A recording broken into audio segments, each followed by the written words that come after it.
Hello friends, welcome back to analysing stock market. तो आज हम बात करने वाले हैं टाटा पावर के बारे में और उसका स्टॉक एनालिसिस करने वाले हैं 22 नवंबर 2021 के लिए। तो चलिए अब हम जाते हैं सीधा हमारे चार्ट पे। तो यहाँ पे ये चार्ट मैंने ओपन कर लिया है। ये चार्ट मैंने अपने जीरोधा के अकाउंट से ओपन किया है। अगर आपके पास अभी तक अपना डीमैट अकाउंट नहीं है तो नीचे लिंक मैंने डिस्क्रिप्शन में जीरोधा की और अपस्टॉक्स की दे दी है। अगर आप चाहे तो हमारे लिंक के थ्रू जो है अपस्टॉक्स में अपना डीमैट अकाउंट जो है वो बिल्कुल ही फ्री में ओपन कर पाओगे और वहां से जो अपनी ट्रेडिंग जर्नी जो वो स्टार्ट कर पाओगे।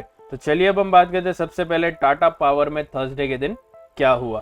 तो यहाँ पे जैसे कि आप देख सकते हैं थर्सडे के दिन टाटा पावर में 5.12% का यहाँ पे हमें नेगेटिव क्लोजिंग देखने मिला है और यहाँ पे क्लोजिंग जो हुई है वो हुई है 237.10 पे। तो क्या आने वाले दिनों में ऐसा ही जो है डाउन साइड रहने वाला है या फिर कोई अपसाइड मूवमेंट आने वाली है, उस बारे में हम बात करेंगे।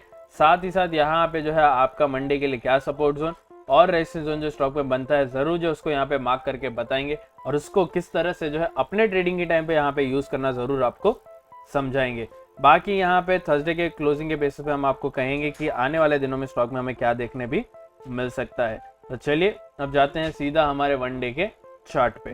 तो यहाँ पे वनडे का चार्ट जो हमने ऑलरेडी ओपन करके रख दिया। अगर मैं बात करूँ यहाँ पे वनडे के चार्ट की तो यहाँ पे आप देख सकते हैं सबसे पहले तो वॉल्यूम अगर मैं कहूँ तो यहाँ पे एवरेज से थोड़ा ज़्यादा यहाँ पे जो हमें वॉल्यूम देखने मिल रहा है। और अगर बात करूँ मैं कैंडल की, कैंडल यहाँ पे आप देख सकते हैं एक मीडियम साइज की यहाँ पे कैंडल बनी है जो यहाँ पे देख सकते हैं 20 EMA से थोड़े ही ऊपर में एक सपोर्ट लेते हुए अपसाइड थोड़ी सी जो है यहाँ पे विक बनी है। ये आप देख सकते हैं छोटी सी एक विक यहाँ पे बनी है।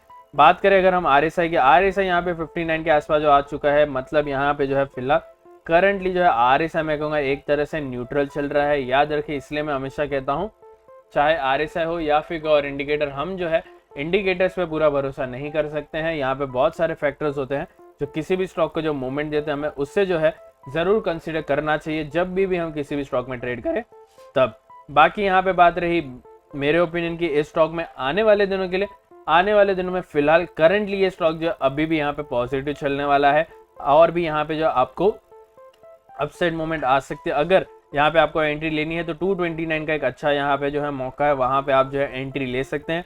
229 ऐसा एवरेज भी बहुत ही बढ़िया रहेगा। लेकिन अगर आपको और नीचे चाहिए तो यहाँ पे और नीचे आपको जो है मैक्स टू मैक्स मैं कहूँगा आप जो है 210 पे जो एक अच्छा यहाँ पे मैं कहूँगा एवरेज बनता है। यहाँ पे कोई इशू नहीं आएगा 210 तक। तो यहाँ पे 210 के बाद अगर हमें जो है स्टॉक नीचे जाते देखने मिले तो बहुत ही नेगेटिव हो जाता है। लेकिन करंटली 20 EMA और 50 EMA का अच्छा यहाँ पे हेल्दी सपोर्ट के साथ जो स्टॉक फिलहाल चल रहा है जो बहुत ही बढ़िया है। बाकी यहाँ पे आपको क्या लगता है स्टॉक में आने वाले दिनों में क्या हो सकता है, हमें जरूर कमेंट करके बताना। लेकिन अगर आपने जो है हमारे चैनल को अभी तक सब्सक्राइब करके नहीं रखा है तो मैं कहूँगा अभी के अभी जो है हमारे चैनल को सब्सक्राइब कर ले, साथ ही साथ जो है बेल आइकन को भी दबा दे, क्योंकि हम जो है आप सभी के लिए एवरी डे 4 वीडियोस मतलब 4 स्टॉक्स एनालाइज करके लाते हैं। और यहाँ पे नेक्स्ट डे और आने वाले दिनों में स्टॉक में क्या देखने मिलने वाला है पूरा का पूरा यहाँ पे चार्ट के बेसिस पे आपको समझाने की कोशिश करते हैं। तो चलिए अब जाते हैं हमारे 1 आवर के चार्ट में, जहाँ पे हम आपको जो मार्क करके बताएंगे कुछ इंपॉर्टेंट सपोर्ट जोन्स और रेजिस्टेंस जोन जो स्टॉक में बनते हैं। और यहाँ पे अगर आप चाहो तो जिस तरह से मैं यहाँ पे मार्किंग कर रहा हूँ सेम टू सेम यहाँ पे जो है आप भी इसमें जो है मार्किंग कर सकते हैं अपने चार्ट में हमारे वीडियो को पॉज करते हुए। याद रखें ये जो हमें मार्किंग्स कर रहे हैं वो बहुत ही इंपॉर्टेंट क्रूशियल मार्किंग्स है, क्योंकि ये जो मार्किंग है आपको बहुत ही काम आने वाली है जब भी ये स्टॉक जो है उस रेंज में आपको घूमते हुए देखने मिले तब। क्योंकि यहाँ पे ये हेल्प करेगा हमें सपोर्ट जोन को और रेजिस्टेंस जोन को यहाँ पे डिटरमाइन करने में। तो यहाँ पे इसलिए मैं कहता हूँ इसको जो है जरूर आप मार्क कर ले। तो यहाँ पे ऑलमोस्ट हमारा मार्किंग जो है वो हो चुका है। अब मैं बात करता हूँ इसके क्लोजिंग की। क्लोजिंग यहाँ पे आप देख सकते हैं 337 पे जो है इसकी क्लोजिंग हुई है। अगर मैं बात करूँ यहाँ पे स्टॉक में हमारे सपोर्ट जोन की, तो सपोर्ट जोन पे मैं कहूँगा एग्जैक्ट यहाँ पे ये सपोर्ट जोन के वहीं पे खड़ा है। 236.80 यहाँ पे सपोर्ट जोन आता है, मैं कहूँगा एग्जैक्ट वहाँ पे सपोर्ट जोन पे है। बाकी यहाँ पे रेजिस्टेंस जोन की बात करूँ जो डायरेक्ट आता है यहाँ पे आता है 241.40 का। याद रखें डायरेक्ट सपोर्ट से डायरेक्ट रेजिस्टेंस का जो एरिया होता है वो होता है नो ट्रेडिंग एरिया। इसका मतलब है इस बीच में अगर आपको जो ये स्टॉक घूमते हुए देखने मिले तो यहाँ पे जो है आपको बिल्कुल भी ट्रेड नहीं करना है। आपको क्या करना है, आपको जो है दोनों में से किसी भी एक साइड में जो ये स्टॉक हमारा क्रॉस हो और फिर उसके बाद यहाँ पे जो आपको वेट करना है 5 मिनट या फिर 15 मिनट के चार्ट में। समझ लीजिए ये स्टॉक जो है नीचे जा रहा है। यहाँ पे आप ध्यान से सुने, अब जो है मैं आपको सपोर्ट जोन और रेजिस्टेंस का जो है यूज किस तरह से करना है वो मैं आपको समझा रहा हूँ। तो समझ लीजिए ये स्टॉक जो है नीचे जा रहा है 237 यहाँ पे क्लोज हुआ है, तो समझ लीजिए यहाँ पे मंडे के दिन ओपनिंग जो है डाउन साइड हुई, मतलब गैप डाउन ओपनिंग हुई इस स्टॉक की 9 बजे से लेकर 9:15 के टाइम में। तो यहाँ पे आप क्या करोगे, 5 मिनट या फिर 15 मिनट का चार्ट फ्रेम, मतलब जो भी टाइम फ्रेम आपको कंफर्टेबल लगे उसको आप यूज़ करें। मोस्टली यहाँ पे मैं जो है 5 मिनट का यूज़ करता हूँ, चाहे तो 15 मिनट का, अगर यहाँ पे आप कंफर्टेबल नहीं हो 5 मिनट के टाइम फ्रेम में तो आप 15 मिनट का यूज़ करें और वेट करें 3 रेड कैंडल बनाने का हमारे डायरेक्ट सपोर्ट के नीचे। डायरेक्ट सपोर्ट के नीचे जैसे आपको 3 रेड कैंडल देखने मिले, चौथे कैंडल पे यहाँ पे आपको एंट्री लेनी है और फिर हमारा अगला जो सपोर्ट आता है जो है यहाँ पे 230 का, उससे यहाँ पे मैं कहूँगा 1 पॉइंट ऊपर मतलब यहाँ पे 231.75 का जो है अपना यहाँ पे टारगेट लगा ले।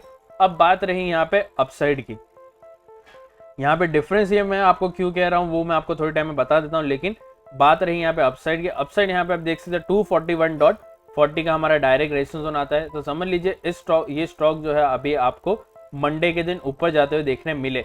इवन गैप अप ओपनिंग हुई तो इतनी बड़ी ओपनिंग मुझे नहीं लगता हो सकती है, लेकिन यहाँ पे अगर गैप अप ओपनिंग हुई तो यहाँ पे आप वेट करो इस रेजिस्टेंस जोन को जो है क्रॉस करने में, जो हमारा डायरेक्ट रेजिस्टेंस जोन है जो है यहाँ पे 241.40 का। जैसे स्टॉक ने क्रॉस किया आप क्या करोगे, आप यहाँ पे वेट करोगे 3 ग्रीन कैंडल का। याद रखें यहाँ पे आपको 3 ग्रीन कैंडल का वेट करना है। क्यों? क्योंकि यहाँ पे हम अपसाइड के लिए जा रहे हैं तो हम लॉन्ग पोजीशन लेंगे, तो यहाँ पे आपको ग्रीन कैंडल देखने, अगर नीचे गया तो रेड कैंडल देखनी है। यहाँ पे जैसे आपको 3 ग्रीन कैंडल देखने मिले रेजिस्टेंस जोन को क्रॉस करते हुए, आप जो है चौथे कैंडल पे यहाँ पे एंट्री ले और फिर अगला जो यहाँ पे हमारा रेजिस्टेंस जोन आता है जो है यहाँ पे 246.70 का, उससे 1 पॉइंट नीचे मतलब 245.70 का अपना यहाँ पे टारगेट लगा ले। अब बात रही यहाँ पे ये जो डिफरेंस है उसको हमें क्यों रखना है, तो यहाँ पे मैं कह दूं डिफरेंस यहाँ पे आपको इसलिए रखना है क्योंकि क्या होता है, बहुत सारे जो हमारे ट्रेडर्स होते हैं वो चाहे वो बाइंग पॉइंट साइड हो या फिर सेलिंग पॉइंट साइड हो, वो जो है अपना यहाँ पे एक बाइंग या हो सेलिंग प्राइस वो अपने ऑर्डर बुक में प्लेस करके रखते हैं और वो क्या करते हैं, उनका ऑर्डर जो है वो तुरंत ही एग्जीक्यूट हो जाए, उसकी वजह से वो हमेशा चाहे वो सपोर्ट जोन साइड हो या फिर रेजिस्टेंस जोन साइड हो, वो हमेशा एक डिफरेंस के साथ जो है अपना यहाँ पे जो है प्राइस रखते हैं। तो जिस तरह से मैंने कहा आप भी जो है उसी तरह से अपना यहाँ पे टारगेट जो है डिफरेंस के साथ रखोगे तो क्या होगा, सबसे पहले तो आप जो है उसको इजीली अचीव कर पाओगे। और दूसरी बात यहाँ पे क्या होता है, कभी कभी एक प्राइस पॉइंट पे जो हमें जो है एक प्राइस पॉइंट पे स्टॉक जो है हमारा एग्जैक्ट जो है सपोर्ट जोन साइड जा रहा हो या फिर रेजिस्टेंस जोन साइड जा रहा हो, वो जो है एग्जैक्ट वहां तक पहुंचता ही नहीं है और उसी से पहले जो है रिवर्सल चालू हो जाता है। क्वांटिटी ज्यादा होने की वजह से हमें रिवर्सल देखने मिल जाता है कभी कभी, तो यहाँ पे जो हमें उसका जो है यहाँ पे बचाव मिल सकता है अगर हम डिफरेंस रखेंगे। तो कैसे, यहाँ पे अगर आप डिफरेंस रखोगे तो सबसे पहले तो आप जो है ये रिवर्सल जो आता है उसी को अवॉइड कर सकते हो, क्योंकि यहाँ पे आपने ऑलरेडी डिफरेंस के साथ काम किया था। डिफरेंस के साथ काम करने से आपका क्या होता है, रिवर्सल आने से पहले जो आप अपना वहाँ पे प्रॉफिट जो है वो बुक कर लोगे।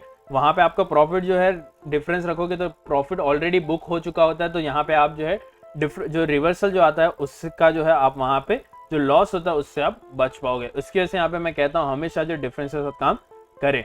बाकी यहाँ पे बात रही आपको जो ये डिफरेंस जो किस तरह से डिसाइड करना है, तो यहाँ पे मैं कह दूँ स्टॉक कोई भी हो, यहाँ पे जो आपको उस स्टॉक का प्राइस देखना है और प्राइस डिजिट देखना है। तो यहाँ पे हमारा स्टॉक का प्राइस है 237 और डिजिट है 3। तो यहाँ पे जो इस स्टॉक में आपको इजीली 1 to 2 पॉइंट्स का जो इजीली फ्लक्चुएशन जो देखने मिल जाता है। तो यहाँ पे अगर आप चाहे तो यहाँ पे 1 पॉइंट का जो मिनिमम यहाँ पे मैं कह रहा हूँ उसको आप रख सकते हैं, लेकिन अगर आप चाहे तो यहाँ पे 1.5 या फिर 2 पॉइंट्स का भी रख सकते हैं, वो डिसीजन मैं आपके ऊपर छोड़ता हूँ। लेकिन अगर आप मिनिमम भी रखोगे जो यहाँ पे 1 पॉइंट है तो भी यहाँ पे कोई इशू नहीं होगा, इजीली अचीव हो जाएगा। अब बात रही यहाँ पे मेरे ओपिनियन की इस स्टॉक में थर्सडे के क्लोजिंग के बेसिस पे मंडे के लिए, तो यहाँ पे मैं कह दूँ थर्सडे के क्लोजिंग के बेसिस पे मुझे लग रहा है इस स्टॉक में मंडे को जरूर जो एक पॉजिटिव क्लोजिंग हो सकती है, लेकिन यहाँ पे मुझे लग रहा है आपको जो मंडे के दिन स्टॉक में कोई ट्रेड करने की अपॉर्चुनिटी नहीं मिल सकती है।